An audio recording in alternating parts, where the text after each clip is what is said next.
بسم اللہ الرحمن الرحیم. میں میڈیا کے تمام بھائیوں اور بہنوں کا شکریہ ادا کرتی ہوں. وہ عوام میں آتی ہیں اور لوگوں کو بتاتی ہیں کہ ہماری حکومت اب ختم ہو رہی ہے، تو یہ وہ منصوبے ہیں، یہ وہ کارکردگی ہے، یہ وہ پرفارمنس ہے جو ہم نے کی ہے، اور یہ اس کی بیسس پہ ہم اب اگلے الیکشن میں جائیں گے.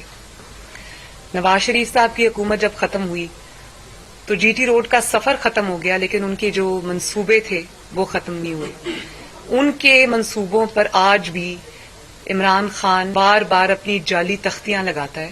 لیکن ہم جب الیکشن میں گئے تھے تو ہم اپنی کارکردگی کی بنیاد پر گئے تھے، اور یہ حکومت بجائے اس کے کہ اپنی کارکردگی لے کر آتی، اپنی پرفارمنس لے کر آتی، اپنے منصوبے لے کر آتی، یہ حکومت ایک خط لے کر آ گئی، اور وہ بھی جعلی خط جس کا کوئی وجود نہیں ہے. میں آج یہ سوال کرنا چاہتی ہوں کہ وہ خط جس کو آپ نے چھپا کر طے لگا کر پتہ نہیں کون سی دراز میں رکھا ہوا ہے، اس خط کے سارے کانٹینٹس تو آپ بتا چکے ہیں. آپ نے یہ بھی بتا دیا کہ پوری اپوزیشن، بلکہ 197 ارکان جو ہیں اور اپوزیشن کی تمام پارٹیز جو ہیں وہ سازش میں شامل ہیں. آپ نے ان ممالک کے نام بھی لے دیے جو آپ کے خیال میں سازش میں شامل ہیں، اور آپ نے یہ بھی بتا دیا کہ کہاں بیٹھ کے سازش تیار ہوئی. سب کچھ آپ نے بتا دیا، تو وہ آپ نے خط کیوں نہیں دکھایا؟ خط کے تو سارے کانٹینٹس آپ نے خود بتا دیے عوام کو، تو وہ خط نہیں آپ نے دکھایا. وہ خط آپ نے اس لیے نہیں دکھایا کہ وہ خط سرے سے تھا ہی نہیں، اور وہ جو آپ جیب میں لے کے پھر رہے تھے اور آپ نے جلسے میں دکھایا تھا وہ ایک خالی کاغذ تھا. اگر اتنا ہی وہ خط تھا اور کوئی سازش تھی تو آپ کو سپریم کورٹ کے سامنے وہ خط کو رکھنا چاہیے تھا، پاکستانی قوم کو وہ خط دکھانا چاہیے تھا. اور جو شخص جس کا نام عمران خان ہے، چند دن کرسی سے چمٹے رہنے کے لیے پورے آئین کو کے اوپر خود کش حملہ کر سکتا ہے، پاکستان کا تمسخر بنا سکتا ہے، تماشا بنا سکتا ہے، آئین کو توڑ سکتا ہے، وہ یہ بات اگر کہے کہ میں نے اس لیے وہ خط نہیں دکھایا کہ قومی سلامتی کا مسئلہ تھا، تو مجھے تو ہنسی آتی ہے اس بات پہ. آئین توڑنا آپ کے لیے آسان ہے، لیکن خط دکھانا آپ کو مشکل لگتا ہے. میں آپ کو یہ بتانا چاہتی ہوں کہ وہ خط جو تھا اس میں کوئی ایسی نہ کوئی بات تھی نہ ذکر تھا.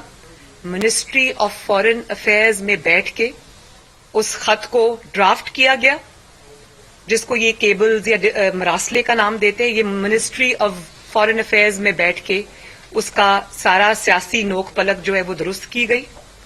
اور کیونکہ ان کو پتا تھا کہ خط جب عوام کے سامنے آئے گا یا قوم کے سامنے آئے گا یا میڈیا کے سامنے آئے گا تو پول تو کھل جائیں گے. حکومت تو ایک ایسی چیز نہیں ہے جس میں آپ وزیر اعظم ایک کھڑا ہو کر جھوٹ بول دے اور وہ اس کا جھوٹ چل جائے، کیونکہ وہ حکومت کے اندر اور بھی بہت سارے ادارے انوالوڈ ہوتے ہیں، بہت سارے اسٹیک ہولڈرز ہوتے ہیں، جو ان کے سامنے اگر آپ یہ خط رکھتے جو کہ آپ نے نہیں رکھا تو آپ کے خط کا تیا پانچا تو فوراً ہو جاتا. اور پھر آپ نے منسٹری آف فارن افیئرز میں بیٹھ کے اس خط کی ڈرافٹنگ کی، اور جس وقت یہ خط کا ڈرامہ آپ نے اگلے دن کرنا تھا اس سے ایک دن پہلے آپ نے پاکستانی جو امبیسڈر ہیں یا ہائی کمشنر ہیں جو امریکہ میں، ان کو آپ نے راتوں رات برسلز اسمگل کرایا. ان کو راتوں رات برسلز بھیجا، امریکہ ان کو برسلز بھیجا، کیونکہ آپ کو پتا تھا کہ خط کا جب یہ ڈرامہ سامنے آئے گا تو اگر امبیسڈر اس ملک میں ہوا تو اس سے سوال ہوں گے. کہاں ہیں وہ امبیسڈر صاحب؟ آج میں سوال کرنا چاہتی ہوں جو اس خط کے مین کردار ہیں، وہ کہاں ہیں؟ اگر اتنی کے سامنے پیش کریں، ان کو سپریم کورٹ میں آج پیش کریں اور بتائیں کہ کیا سازش ہوئی ہے. تو یہ خط نہ تھا نہ ہے، یہ ایک ڈرامہ تھا جس کا پول اب کھل بھی رہا ہے اور بہت جلدی کھلنے بھی والا ہے. پھر آپ نے کہا، آپ نے نیشنل سیکیورٹی کمیٹی کو، NSC جس کو کہتے ہیں، اس کو آپ نے استعمال کیا اپنی سیاسی مقاصد کے لیے. آپ نے اس کے اعلامیے کا غلط استعمال کیا.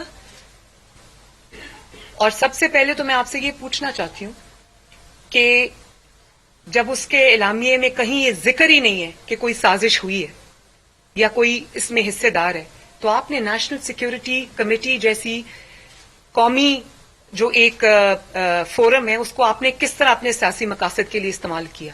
کس نے آپ کو حق دیا کہ آپ نے ایک وہ والا ادارہ یا وہ والی کمیٹی یا وہ والا فورم جو پاکستان کے قومی مسائل کے لیے، پاکستان کے سیکیورٹی تھریٹس کے لیے، جو اتنے سیریس جو مسائل ہوتے ہیں ان کے لیے وہ کمیٹی بنی ہے، تو آپ نے اس کو اپنے سیاسی مقاصد کے لیے استعمال کیا؟ وہ نیشنل سیکیورٹی کمیٹی ہے، عمران بچاؤ کمیٹی نہیں ہے. آپ نے اس کو بھی استعمال کیا اور آپ نے یہ تاثر دیا کہ ادارے آپ کے ساتھ شامل ہیں، جبکہ کوئی آپ کے ساتھ اس جھوٹ میں شامل نہیں ہے. انہوں نے بہت، میں یہ پاکستان کے جو